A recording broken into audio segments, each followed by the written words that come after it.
Quarta-feira passada estreou a primeira parte da última temporada de Stranger Things da Netflix. E hoje eu quero falar sobre isso. Quero falar sobre por que essa série é tão sensacional, sobre cenas icônicas e teorizar um pouquinho, pode ser? Se tu ainda não viu, te faz esse favor. Não estraga a tua experiência. Sai desse vídeo, sai das redes sociais, inclusive, porque tá tudo minado de spoiler. E depois tu volta aqui pra gente conversar, pode ser? Eu queria começar com um desabafo. Eu queria demais que essa série fosse lançada semanalmente. Os episódios são super longos, tem ganchos muito legais. E tem tanta informação, tanta coisa acontecendo, que eu acho que devia ter um tempinho pra gente digerir, sabe? Pra gente conseguir teorizar, falar sobre coisa a coisa, sabe? Com essa temporada, a Netflix ficou no meio do caminho, né? Entre a proposta original dela de lançar séries inteiras, né? Pra maratonar e tal, e o lançamento tradicional, né? De TV. Ela lançou o primeiro bloco de 4 episódios na quarta-feira passada e vai lançar mais 2 episódios no Natal e o último no Ano Novo. Ainda que eu preferisse que fosse semanal, eu não vou reclamar exatamente, sabe? Ver esses 4 episódios assim, um atrás do outro, que convenhamos, né, é o único jeito correto de ver, me lembrou o sentimento que eu tive quando eu vi a primeira parte do último Harry Potter, sabe? Só que agora, em vez de ter parte 1 e 2, a gente vai ter 1, 2 e 3. Nossa, foi emocionante demais, né? Foi bom demais. Agora, sacanagem mesmo, reclamar mesmo eu queria, era de quando a dona Netflix escolheu lançar, entendeu? Pô, lançar numa quarta-feira, às 10 da noite. Poxa, gente, meio da semana, 10 da noite, a gente tem que trabalhar no outro dia, tem que acordar cedo. E depois, no Natal e no Ano Novo.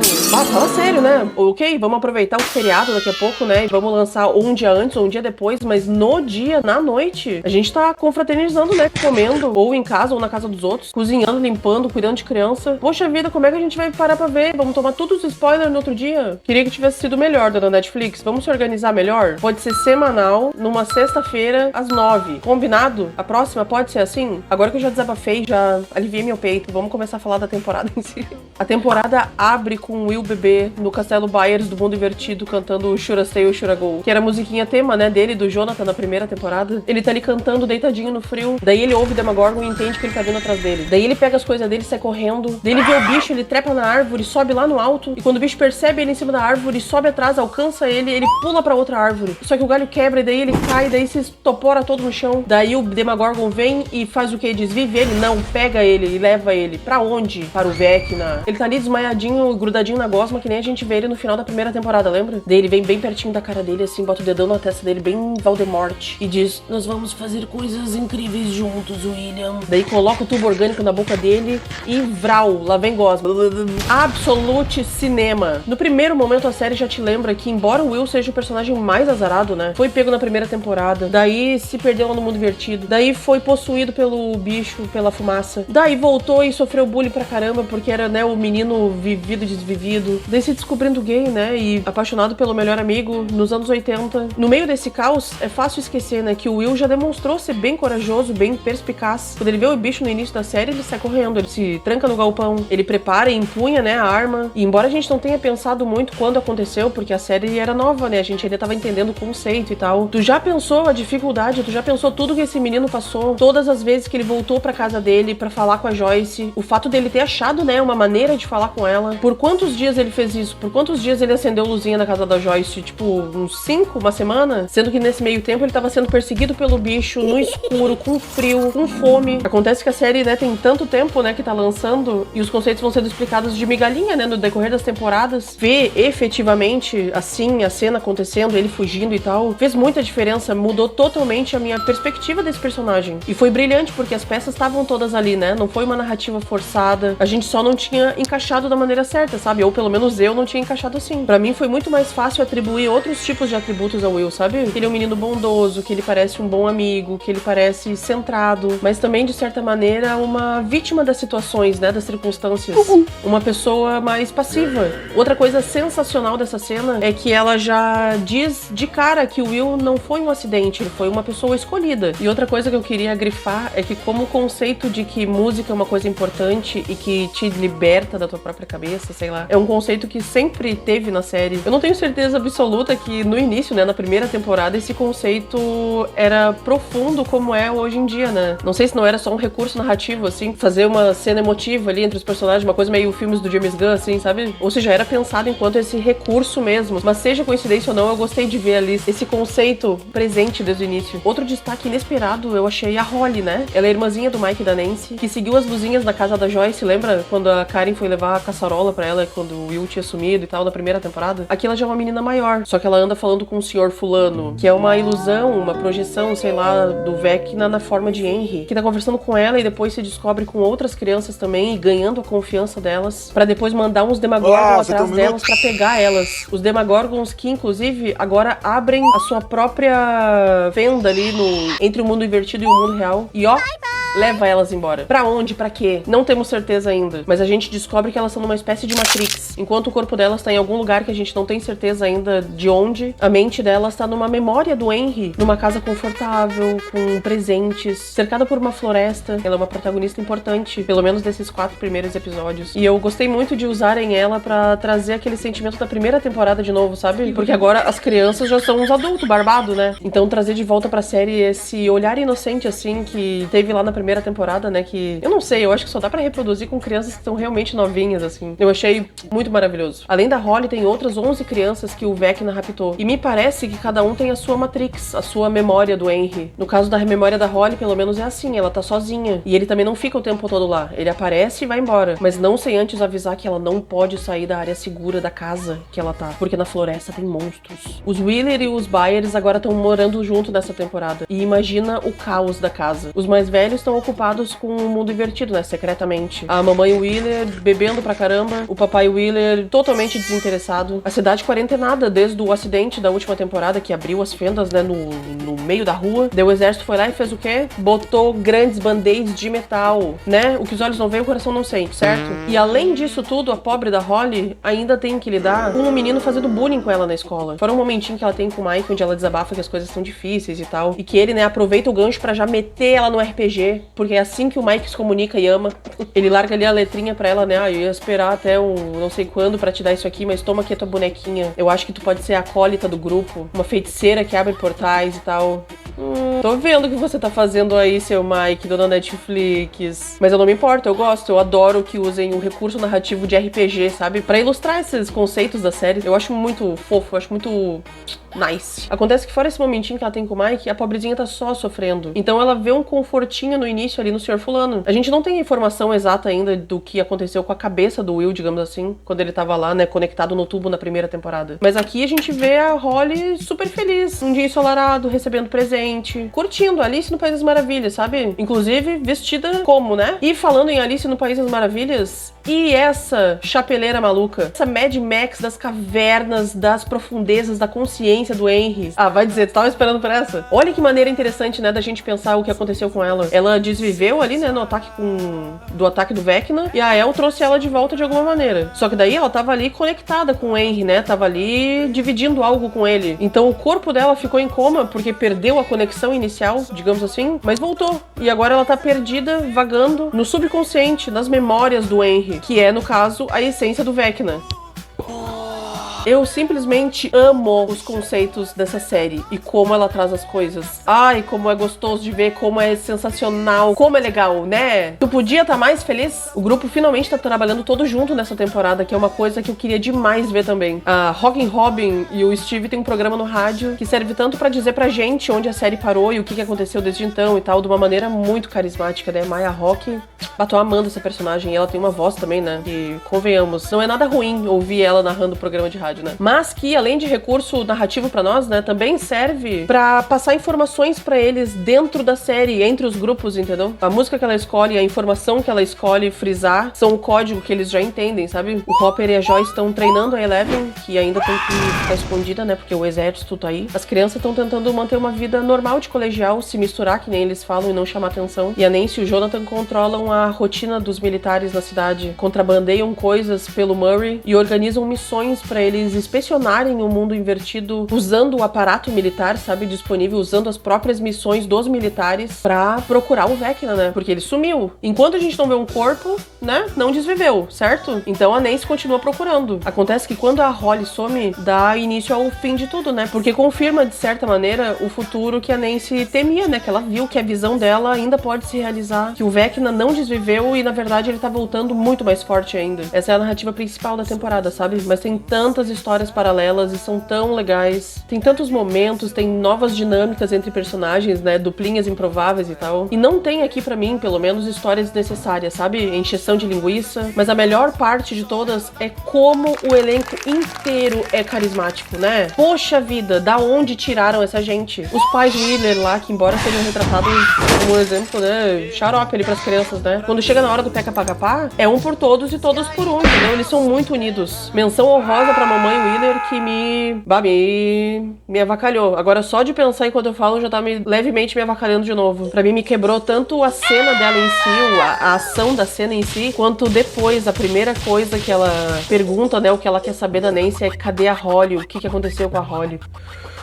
Esse é o tipo de coisa que me quebra, sabe? Meu Deus do céu, eu sou tão cagona quando eu consigo pensar sobre o negócio e não me encheu os olhos d'água, puta merda. O menino que faz bullying com a Holly, que depois vira herói, sabe? E é um herói muito carismático. Me lembrou uma Erika, assim. Sabe aquele sentimento, assim, de que ele só precisava ser chamado ao heroísmo, ele só precisava receber a oportunidade? Parece que foi meio que isso, sabe? O professor de física que explica as teorias de cada temporada está aqui de novo. Graças a Deus, eu amo ele. Explicando agora buracos de minhoca pra uma muito interessada e muito esperta, né? Uma personagem muito legal, a Erika. Quanto às crianças principais. O Dustin tá no momento mais triste dele da série e, dói de ver, né? Ele é um personagem que pra mim sempre pareceu tão seguro, tão confortável, tão, isso aqui não me atinge, tão positivo. Mas eu acho que quando ele conheceu o Ed, abriu uma nova porta pra ele, sabe? De rebeldia, de que tava ok ele gostar do que ele gostasse e que isso era legal, inclusive, que ele não precisava se sentir estranho ou excluído. Então perder ele e ver o que as pessoas estão fazendo com a memória dele, né? Porque o Ed é rechaçado, né? Ele é visto aqui como alguém que não merece louvor e essa injustiça é algo que ele não tá conseguindo lidar, que ele não tá conseguindo deixar pra lá, sabe? O Lucas aqui tá bem diferente também. Na última temporada a gente via ele tentando ser maneiro, né? Tentando ser popular, se juntando a um time de basquete, eu acho que era, não me lembro. Aqui pra mim, pelo menos, pareceu que ele carrega um pouco de culpa, sabe? Talvez por ter perdido tempo com coisas que não eram tão importantes assim, talvez por ter sentido que não tava no lugar certo,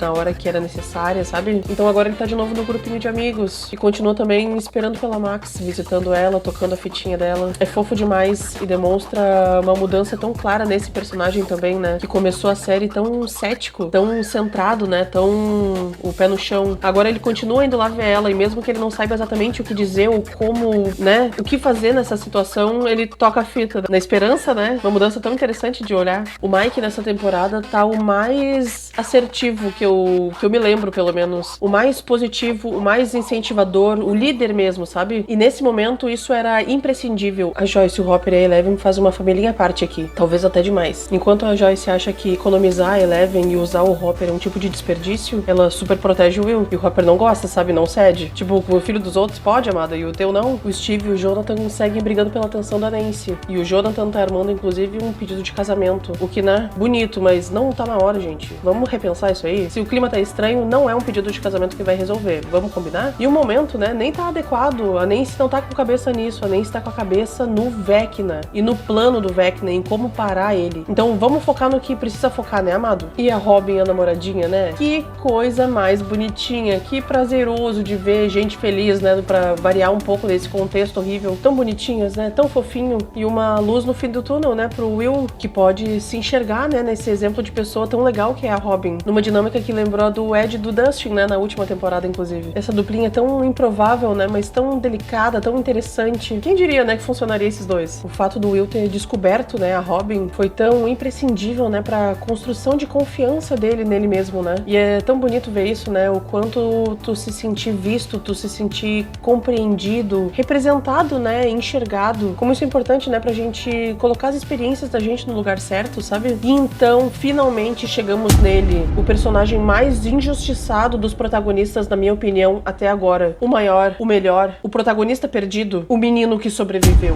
Will. Que desenvolvimento de personagem, né? Finalmente a gente vê ele, né, um pouco mais leve, um pouco mais feliz, mais confiante, até que chega o momento onde ele é coroado, né? O herói absoluto que estávamos esperando. O herói que a gente não sabia se a gente merecia. Bah, e que cena, né? Que cena! Ele percebendo o poder dele, né? Tão inesperado, mas tão empolgante, né? Tão... né? Foi de tirar o fôlego. Absolute Cinema. Todo mundo praticamente ia bailar, né? Ia de Vasco, como diz meu filho.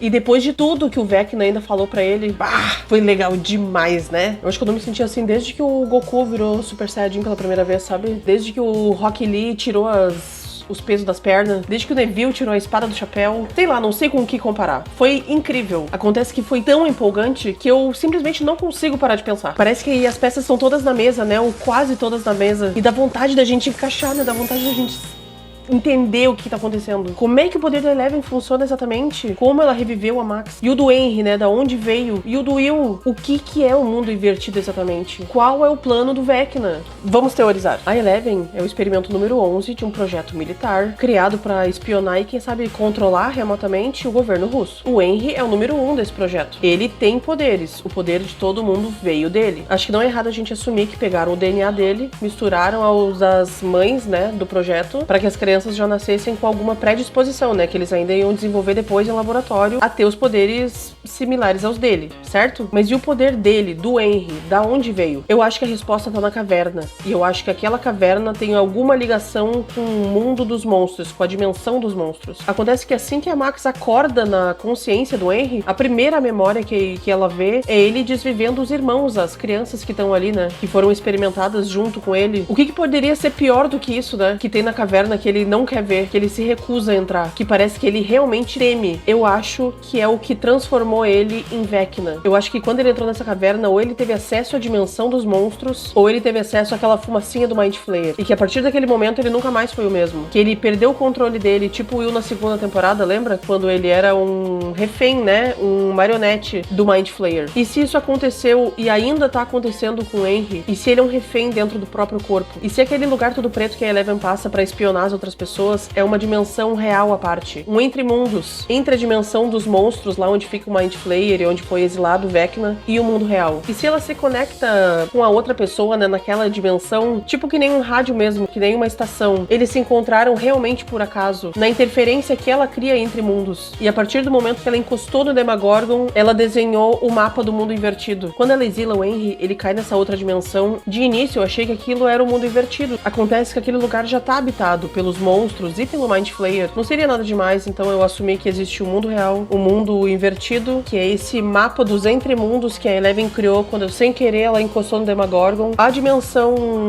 vazia, aquele preto que ela observa as pessoas, né? E essa dimensão dos monstros, né? Que já existia. O Henry só foi exilado pra lá, mandado pra lá. Com isso em mente, tá? Será que aquela barreira no mundo invertido, que cerca o laboratório, né? O local original lá dos experimentos e do portal da Eleven, será que essa área não poderia estar sendo protegida e carregada, sabe, de alguma maneira, pra conseguir trazer o Mind Flayer da dimensão dos monstros pro mundo real, como realmente um portal? No diálogo entre o Henry e a Eleven na temporada anterior, duas coisas que ele disse ficaram especialmente comigo, só que vendo agora esse novo pedaço da temporada, eu dei novo significado. A primeira é que ele disse que todo mundo que ele desviveu está aqui. De início parecia uma coisa meio psicopata, sabe? Meio que, eu não me importo com o que eu fiz, eu penso sem problemas, algo do tipo, sabe? Mas e se era literal? E se algumas pessoas que ele desviveu, que ele selecionou ali, no caso Ken, ele armazena, de certa maneira, na cabeça dele, nas memórias dele? Não poderia explicar a Max, por exemplo, e o porquê que ela tá lá, como ela tá lá? Eu e o Lucas não acreditamos mais em coincidências nessa altura, tá? Do campeonato. O coma da Max podia ter sido abordado de várias maneiras diferentes. Ela poderia ter uma dessas memórias, que nem o Vecna tem ali, né? Própria dela, e a Eleven, né? Existe um plot sobre como a Eleven consegue chegar lá, ou como ela consegue escapar de volta pro corpo dela, né? Desse lugar. Ela poderia estar numa memória da Eleven, daqui a pouco, sabe, perdida na consciência dela. Afinal, foi ela que trouxe ela de volta. Mas por que escolher colocar ela no Vecna, no Henry? Me pareceu pra demonstrar que era possível, entende? E se ela iria ser armazenada como ele fez com outras pessoas que ele desviveu? Só que quando a Eleven trouxe ela de volta, deu errado. E agora ele não conseguiu simplesmente colocar ela em algum lugar. Ela tá ali, livre, solta, só que dentro da cabeça cabeça dele. Tu percebe que às vezes eu tô chamando esse personagem de Henry e às vezes de Vecna? Não é à toa, é porque eu acho que eles são entidades diferentes. Na memória que a gente vê a Joyce novinha entregando os panfletinhos da peça que ela tá dirigindo, a gente vê alguns nomes interessantes. Tem ali o Hopper, tem a Karen e o Ted Wheeler, tem algum parente do Ed, tem alguma outra pessoa que tem um sobrenome que agora eu não consigo apontar exatamente de quem é, mas é um sobrenome que a gente também já ouviu na série, esbarra ali nela e meio que tira uma onda ali com ela, um parente do Steve, um Harrington. Interessante mostrar essa memória, né? Essa memória diz tanto que os adultos e o Henry já estudaram juntos, né? Ou pelo menos frequentaram a escola no mesmo momento. E também diz que, embora ele tenha desvivido a família dele bem novo, ele teve uma vida relativamente normal até certo ponto depois. Na outra temporada a gente vê também que o pai dele tá preso, né? E que foi ele quem recebeu a culpa, né? Do que aconteceu com a família dele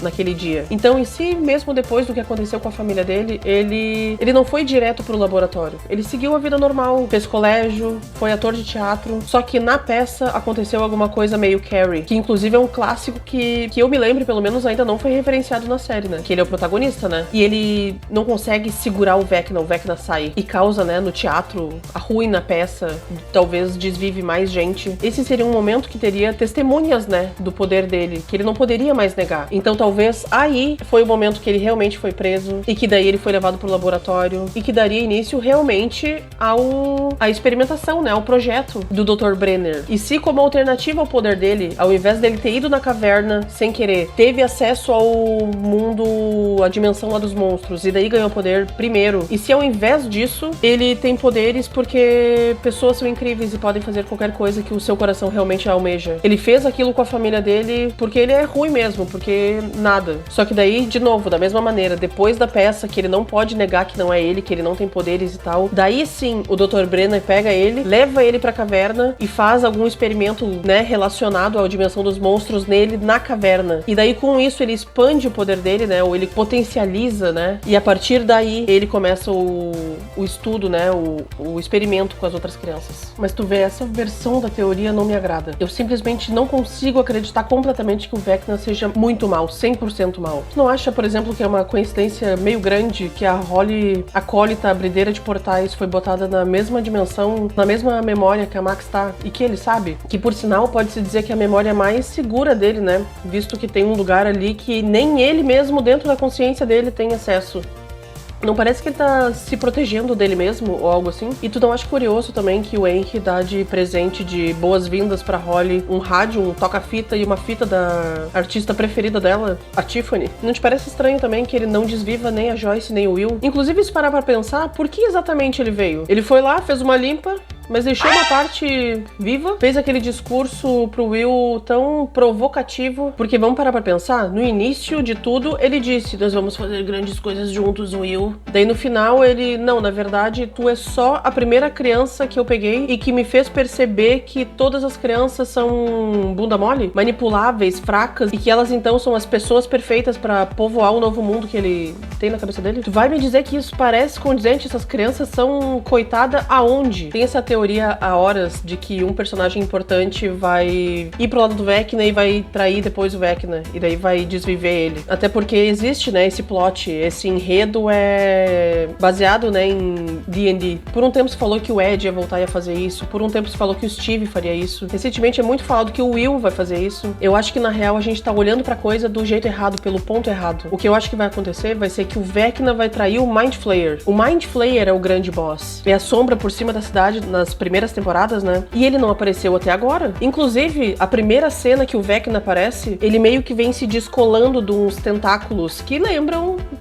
o do Mind Flayer. Eu acho que o Vecna se tornou um cavaleiro do Mind Flayer, tanto em função do poder dele, quanto ele ser um ser pensante, né? Ali, capaz de controlar os outros mais burrinhos ali, digamos assim. E eu acho também que o próprio subconsciente do Henry, ou o Henry preso dentro do próprio Henry, tá bolando um plano pra fugir, pra derrotar o Mind Flayer, fazer alguma coisa. Eu acho que esse grande plano de pegar as crianças e colocar lá naquele lugar, tá sendo de propósito colocado com a possibilidade de duas teorias, pelo menos. De que essas crianças serviriam tanto pro Vecna, talvez, trazer as outras crianças que ele desviveu no laboratório e colocar ali, implantar, trocar as consciências, digamos assim, entendeu? Com aquelas crianças que estão ali, pra usar todo esse poder como bateria, né? Pra abrir esse portal entre mundos e pra trazer o Mind Flayer. Ou talvez não precise necessariamente trocar a consciência das crianças normais pelas crianças ultra poderosas pra potencializar a máquina. Talvez seja simplesmente serem crianças ali, né, baterias humanas, que nem a Matrix mesmo, mas que o plano do Mind Flayer, digamos assim, seja vir pra Terra, entendeu? Ser o senhor do mundo. E eu acho que o Vecna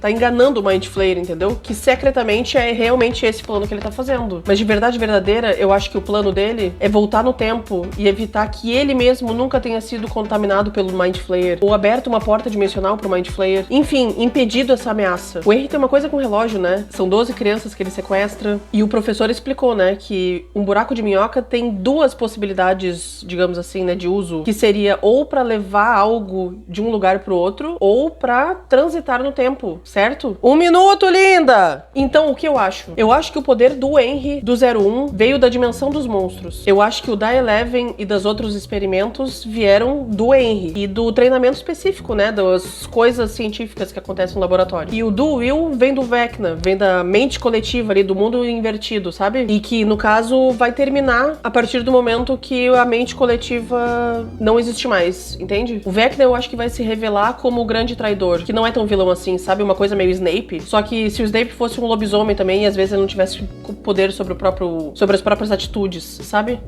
Eu acho que no final ele vai se virar e vai trair o grande vilão de verdade, que é o Mind Flayer. E todo mundo vai ter que se juntar e se ajudar a derrotar ele, sabe? Eu acho que o Hopper vai desviver, porque tá ameaçando, né, há horas. Eu acho que o Steve vai desviver também, porque ele é um personagem muito carismático. As pessoas gostam muito dele, mas originalmente ele não foi feito pra durar, né, na narrativa. Ele seria um personagem descartado na primeira temporada. Então eu acho que eles vão aproveitar o gancho e vão encerrar o arco dele. Eu acho que o Will desvive também, porque ele tá conectado, né, com a mente coletiva ali do mundo invertido. E eu acho que vai ser horroroso e triste demais, porque a gente esperou tanto tempo pra ver esse menino feliz, sabe? E daí justo agora, né? Mas enfim, eu acho que a Eleven vai desviver também porque ela é heroína. E porque eu acho que não cabe num mundo normal, numa narrativa normal, um personagem com os tipos de poder que a Eleven tem, sabe? Mas eu acho que vai ser uma coisa bem que nem a primeira temporada, assim, sabe? Ela vai usar todo o poder que ela tem e ela vai sumir, mas aí no final de tudo, o Mike vai estar lá num lugar com 3 cachoeiras e vai largar um waffle na floresta, sabe? Sugerindo que ela volta. Eu não sei porquê, eu não consigo tirar da minha cabeça também que o Lucas vai desviver. Eu acho que ao mesmo tempo que ele soa como o mais improvável das crianças a sofrer um final trágico, porque justamente ele parece o mais centrado, o mais, né, programado, o que tem mais recursos reais, né? Ele tem um bom julgamento, né? Ele é atlético. Eu não sei porque eu não consigo largar o sentimento de que o arco dele, da Max, vai acabar de um jeito triste, sabe? De que ela vai voltar e o preço disso vai ser ele fazer alguma coisa, sabe? Eu espero estar errada sobre todas as desvivências, tá? Porque essa série é tão deliciosa e maravilhosa. Eu espero que todo mundo seja feliz pra sempre, sabe? Mas enfim, esses são os meus achismos pra essa última temporada de Stranger Things. Muita loucura? É o que todo mundo tá falando? Me diz aí o que tu acha que vai acontecer. Um extra do vídeo. Tá pelado, guri, aqui. Curte aí, te inscreve no canal. Brigadão pelo teu tempo, te cuida e até a próxima.